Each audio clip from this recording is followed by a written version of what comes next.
एक नगर में दो संत थे।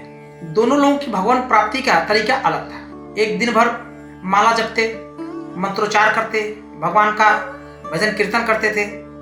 और वहीं जो दूसरे संत थे वो सुबह शाम भोजन बनाने के बाद, भगवान को भोग लगाने के बाद अपने स्वयं भोजन करते। एक बार दोनों संत आपस में लड़ गए कि हम दोनों में बड़ा संत कौन है, बड़ा महात्मा कौन है। जब दोनों संत आपस में लड़ने लगे कि हम दोनों में बड़ा कौन है, उसी समय नारद जी वहां पे आ गए। दोनों को लड़ते हुए देख करके नारद जी ने पूछा कि आप दोनों आपस में लड़ क्यों रहे हैं। दोनों ने अपनी अपनी बात बताई।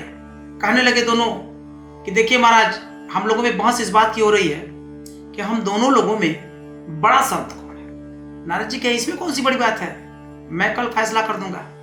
ये कह करके नारद जी चले गए। एक समय फिक्स हो गया और दोनों संत एक मंदिर पे जाकर पहुंच गए। दोनों बैठे वहां पे। नारद जी पहले ही उस मंदिर पर जहां दोनों लोगों को बैठना था एक एक हीरा रख दिए। जो संत जप करते थे, मंत्रोच्चार करते थे, जब देखे कि हीरा है तो उस हीरे को वो अपने आसन के नीचे छुपा लिए। दूसरे को जहां पे बैठना था वो गए, भोजन बनाए और देखे कि एक हीरा है, लेकिन उनको हीरे से कोई फर्क नहीं पड़ा।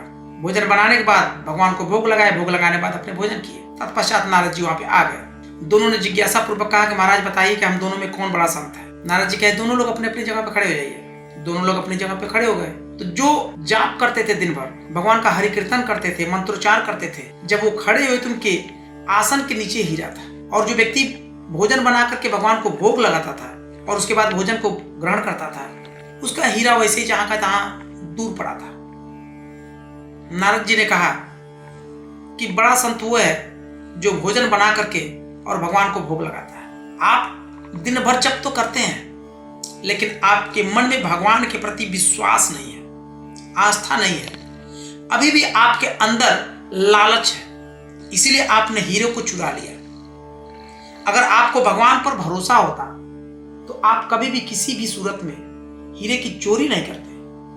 और वहीं दूसरे संत ने, उसे भगवान पे भरोसा है, वो भले ही दिन भर मंत्र नहीं जपता, माला नहीं फेरता, हर कीर्तन नहीं करता, लेकिन उसने चोरी नहीं की, क्योंकि उसे भगवान पर भरोसा है कि भगवान तो हमारे भोजन की व्यवस्था कर ही देंगे कहीं कहीं से, तो हमें चोरी करने की क्या हो सकता है। इसलिए आप अभी अपरिपक्व हैं, आपके अंदर अभी लालच है।